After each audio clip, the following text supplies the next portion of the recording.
Guys, welcome back to my YouTube channel Ashwini Dinesh 143 YouTube channel.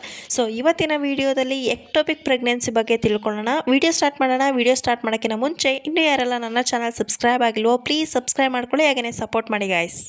Okay, ectopic pregnancy ಅಂದರೆ tubal pregnancy ಅಂತ ಕೂಡ ಹೇಳ್ತಾರೆ.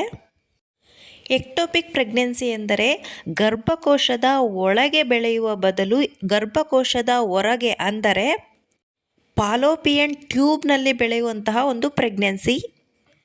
ಇದು ಸಾಮಾನ್ಯ ಗರ್ಭಧಾರಣೆಯಲ್ಲ. ಇದು ಎಕ್ಟೋಪಿಕ್ ಪ್ರೆಗ್ನೆನ್ಸಿ ಆಗಿತ್ತು ಅಂತಂದರೆ ಮಗುವಿಗೆ ಬದುಕಲು ಚಾನ್ಸೇ ಇರೋದಿಲ್ಲ. ತಾಯಿಯ ಜೀವಕ್ಕೂ ಕೂಡ ಅಪಾಯಕಾರಿಯಾಗಿರುತ್ತೆ. ತೀವ್ರ ರಕ್ತಸ್ರಾವಕ್ಕೆ ಕಾರಣವಾಗುವುದರಿಂದ ಇದು ಒಂದು ಮಾರಣಾಂತಿಕ ಸ್ಥಿತಿಯಾಗಿರುತ್ತೆ ಎಕ್ಟೋಪಿಕ್ ಪ್ರೆಗ್ನೆನ್ಸಿ. ಸಾಮಾನ್ಯವಾಗಿ ಗರ್ಭಾಶಯದ ಒಳಗೆ ಅಳವಡಿಕೆಯಾಗಬೇಕು. ಬಟ್ ಎಕ್ಟೋಪಿಕ್ ಪ್ರೆಗ್ನೆನ್ಸಿಯಲ್ಲಿ ಗರ್ಭಾಶಯದ ಹೊರಗೆ ಅಂದರೆ ಫಾಲೋಪಿಯನ್ ಟ್ಯೂಬ್ಗಳು, ಅಂಡಾಶಯ ಅಥವಾ ಕಿಬ್ಬೊಟ್ಟೆಯ ಕುಹರದ ಬೇರೆಡೆ ಅಳವಡಿಕೆಯಾಗುತ್ತದೆ. ಇದು ಹೆಚ್ಚಾಗಿ ಫಾಲೋಪಿಯನ್ ಟ್ಯೂಬ್ನಲ್ಲಿ ಸಂಭವಿಸುವುದರಿಂದ ಇದನ್ನು ಟ್ಯೂಬಲ್ ಪ್ರೆಗ್ನೆನ್ಸಿ ಅಂತ ಕೂಡ ಕರೀತಾರೆ.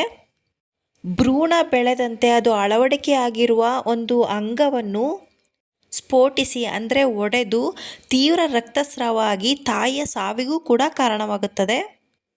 ಆದ್ದರಿಂದ ಇದನ್ನು ತಕ್ಷಣ ಪತ್ತೆ ಹಚ್ಚಿ ಚಿಕಿತ್ಸೆ ಪಡೆದುಕೊಳ್ಳುವುದು ಉತ್ತಮ.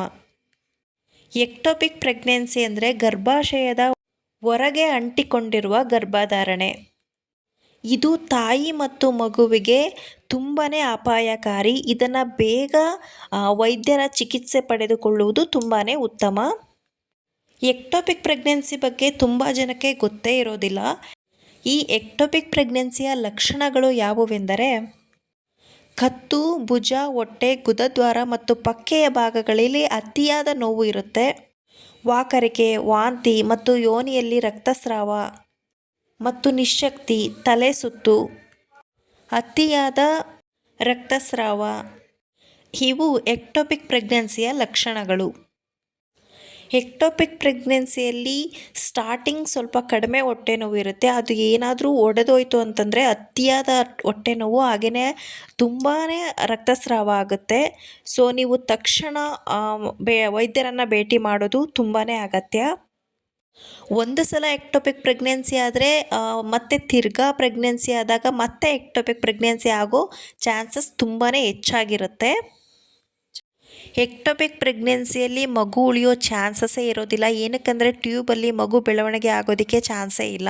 ಸೊ ಎಕ್ಟೋಪಿಕ್ ಪ್ರೆಗ್ನೆನ್ಸಿ ಆದಮೇಲೆ ಮತ್ತೆ ಪ್ರೆಗ್ನೆನ್ಸಿ ಆಗ್ಬೋದಾ ಅಂತ ಕೇಳೋದಾದರೆ ಇನ್ನೊಂದು ಟ್ಯೂಬ್ ಇರುತ್ತೆ. ಸೊ ಪ್ರೆಗ್ನೆನ್ಸಿ ಆಗೋ ಚಾನ್ಸಸ್ ಇರುತ್ತೆ. ಎಕ್ಟೋಪಿಕ್ ಪ್ರೆಗ್ನೆನ್ಸಿಯಲ್ಲಿ ಟ್ಯೂಬ್ ಏನಾದರೂ ಒಡೆದೋಯ್ತು ಅಂತಂದರೆ ಇದನ್ನು ಆಪರೇಷನ್ ಮಾಡಿಯೇ ಅವರು ತೆಗಿಬೇಕಾಗತ್ತೆ. ಕೆಲವೊಂದು ಸಲ ಗರ್ಭಕೋಶನೇ ತೆಗೆಯುವಂತಹ ಚಾನ್ಸಸ್ ಕೂಡ ಇರುತ್ತೆ.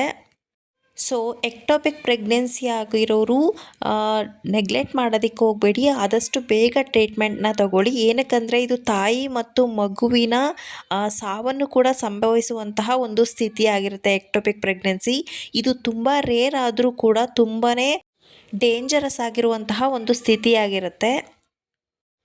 ಓಕೆ ಫ್ರೆಂಡ್ಸ್, ಇವತ್ತಿನ ವಿಡಿಯೋದಲ್ಲಿ ಎಕ್ಟೋಪಿಕ್ ಪ್ರೆಗ್ನೆನ್ಸಿ ಬಗ್ಗೆ ತಿಳಿಸ್ಕೊಟ್ಟಿದ್ದೀನಿ. ವಿಡಿಯೋ ಇಷ್ಟ ಆದರೆ ಒಂದು ಲೈಕ್ ಮಾಡಿ, ಕಮೆಂಟ್ ಮಾಡಿ, ಹಾಗೆಯೇ ನಿಮ್ಮ ಫ್ರೆಂಡ್ಸ್ ಆ್ಯಂಡ್ ಫ್ಯಾಮಿಲಿಗೆ ಶೇರ್ ಮಾಡಿ. ಇನ್ನೂ ಯಾರೆಲ್ಲ ನನ್ನ ಚಾನಲ್ ಸಬ್ಸ್ಕ್ರೈಬ್ ಮಾಡಿಲ್ವೋ ಪ್ಲೀಸ್ ಸಬ್ಸ್ಕ್ರೈಬ್ ಮಾಡ್ಕೊಳ್ಳಿ, ಹಾಗೆಯೇ ಸಪೋರ್ಟ್ ಮಾಡಿ ಗೈಸ್. ಓಕೆ ಫ್ರೆಂಡ್ಸ್, ಇವತ್ತಿನ ವಿಡಿಯೋನ ಮುಗಿಸ್ತಾ ಇದ್ದೀನಿ. ಓಕೆ, ಟೇಕ್ ಕೇರ್, ಬೈ ಬಾಯ್.